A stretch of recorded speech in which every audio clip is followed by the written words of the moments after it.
आप सभी का आज के ई व्याख्यान में हार्दिक स्वागत व अभिनंदन है। आज के हमारे ई व्याख्यान का जो अध्ययन विषय है वह है संयोजन के सिद्धांत। संयोजन के सिद्धांत ई व्याख्यान श्रृंखला की कड़ी में आज हम संयोजन किसे कहते हैं यह जानने का प्रयास करेंगे।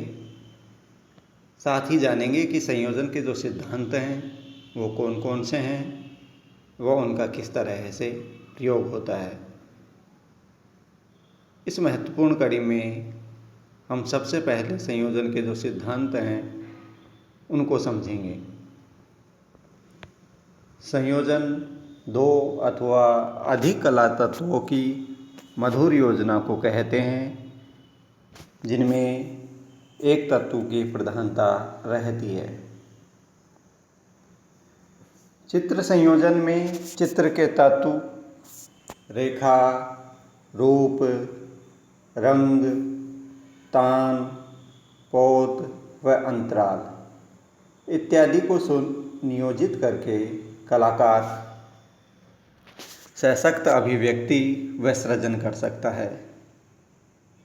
चित्र संयोजन करते समय हमें चित्रकला के तत्व रेखा, रूप, रंग, तान, पोत व अंतराल इत्यादि को अपने सारे ज्ञान का प्रयोग करते हैं। रेखा का प्रयोग तल विभाजन के लिए करना होता है जिससे विभाजित आकार एक दूसरे से मिलकर मधुर संबंध की अभिव्यक्ति करें। हल्की और गहरी रंगत के नियोजन तथा वर्ण विभिन्न रंगतों का संबंध प्रस्तुत करते हैं और इस प्रकार इन विभिन्न तत्वों के मिले जुले प्रभाव दर्शक की अनुभूति को प्रभावित करते हैं। अपने इन प्रभावों के अनुरूप ही संयोजन संतोषजनक अथवा सुमधुर हो जाता है। इस संबंध में यह जानना भी आवश्यक है कि संयोजन चाहे वस्तुनिष्ठ हो अथवा सूक्ष्म व ज्यामितीय हो, संतुलन तथा आकर्षण से संबंधित संयोजन के इन सिद्धांतों को इस प्रकार प्रस्तुत किया जाता है। सामान्यतः संयोजन के 7 सिद्धांत हैं, 6 सिद्धांत हैं।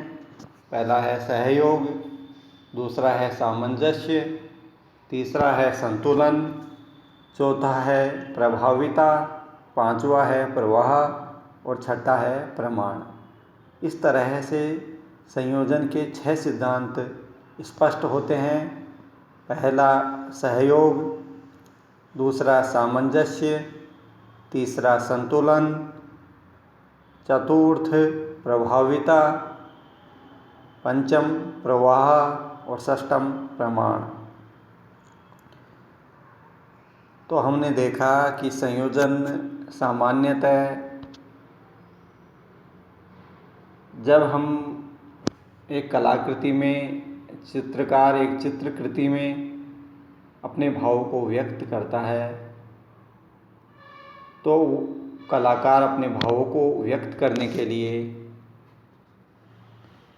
चित्रकला के तत्व रेखा, रूप, रंग, तान, पोत, अंतराल इत्यादि का प्रयोग अपनी कलाकृति में करता है। इन तत्वों का प्रयोग कर कलाकार अपनी कलाकृति को मूर्त रूप प्रदान करता है।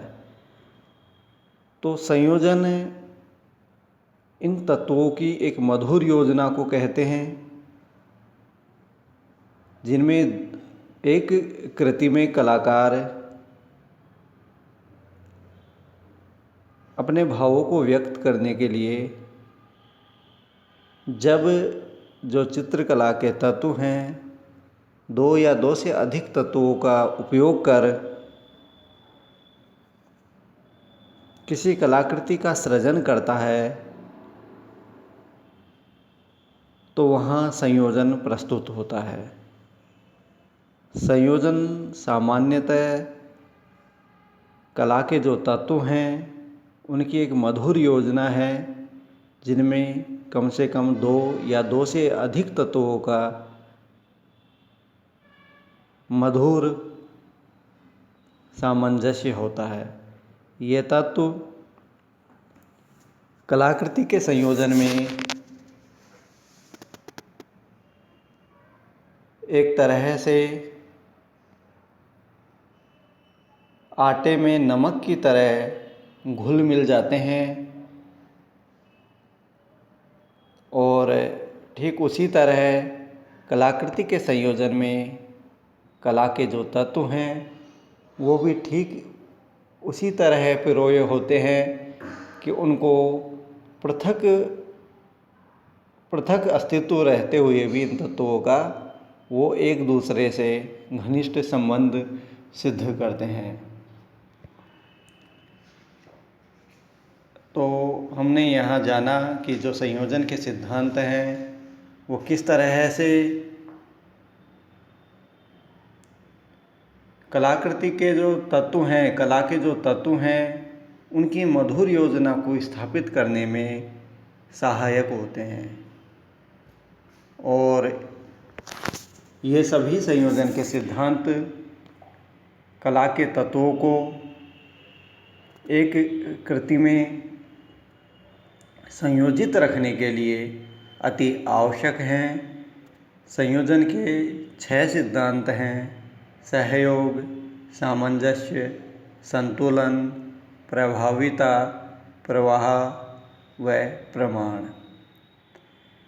आज हम संयोजन के सिद्धांत श्रृंखला की कड़ी में संयोजन के प्रथम सिद्धांत सहयोग का अध्ययन व अनुशीलन करने का महत्वपूर्ण प्रयास करेंगे।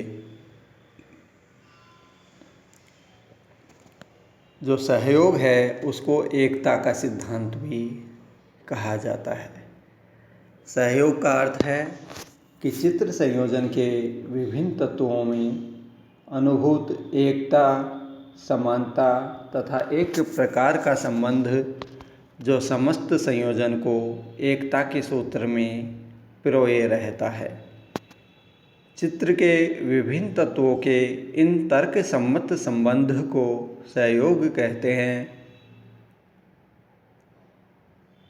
सहयोग का जो उद्देश्य है वह है चित्र में जो निहित आकर्षण होता है उसको बिखराव से बचाना। चित्रण के जो तत्व हैं वो एक दूसरे से आपस में घनिष्ठ संबंधित हों और एक दूसरे से मिलकर संपूर्ण संयोजन से संबंधित हों तो सहयोग का भाव उत्पन्न होता है। श्रेष्ठ रूप के लिए रंग आदि एक ही संबंध आवश्यक है।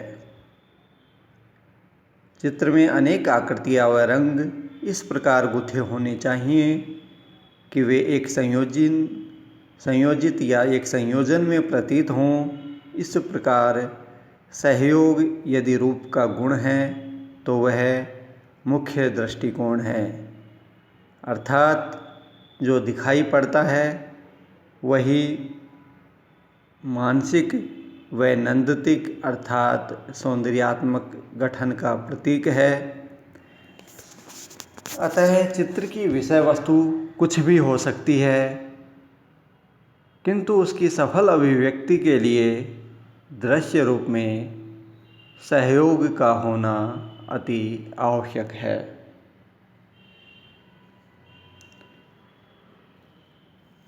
साधारणतया चित्रण में या चित्रकृति में जब सहयोग की बात की जाती है तो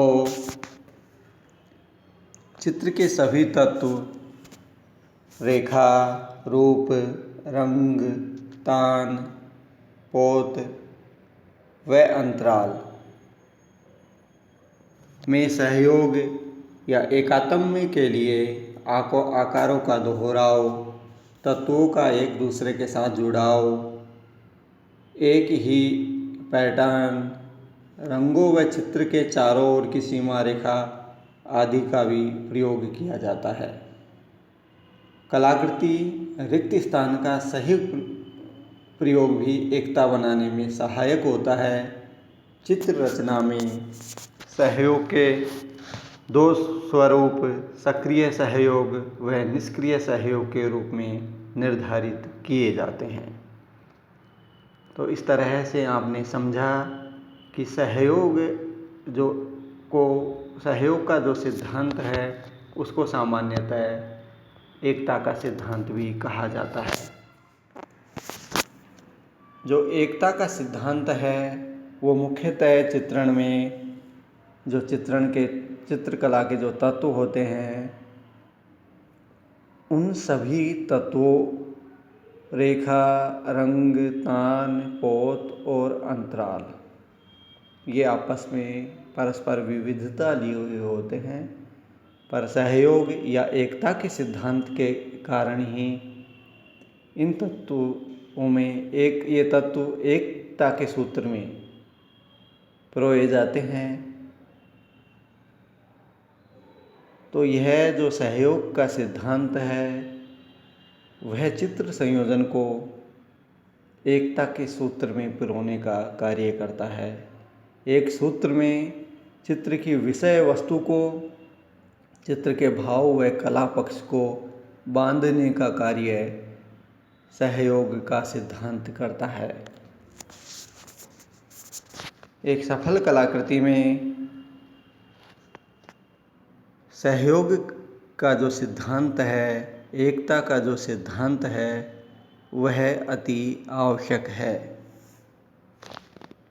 इसके अभाव में चित्र या कोई कलाकृति के जो तत्व हैं वो बिखराव लिए हुए होते हैं और एक बिखरी हुई कृति कभी भी अपना प्रभाव छोड़ने में उतनी सक्षम सिद्ध नहीं हो पाती।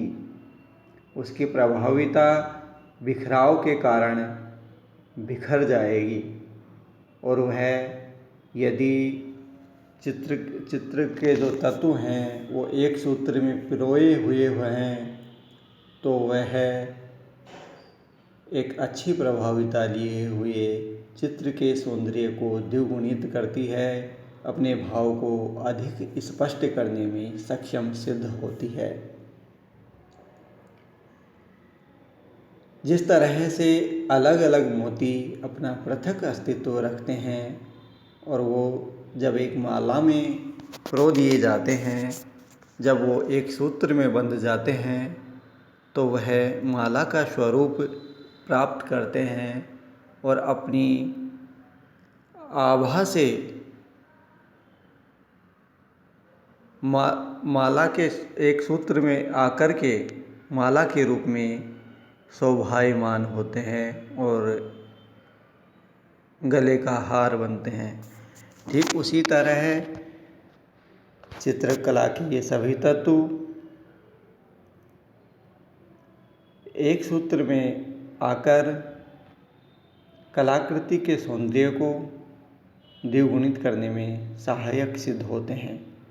इस तरह से हम सहज ही समझ सकते हैं कि चित्रकला का जो संयोजन है उसमें एकता या सहयोग के सिद्धांत की क्या आवश्यकता है। अर्थात इस सिद्धांत के अभाव में चित्रकृति एक तरह से कमज़ोर होगी, उसका संयोजन बिखरा हुआ होगा, उसमें एक रूपता का अभाव होगा।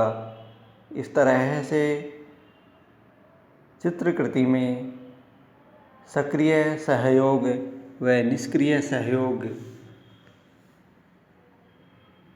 का उपयोग कर एक आकर्षक, प्रभावी और भावमय कलाकृति का सृजन एक कलाकार करने में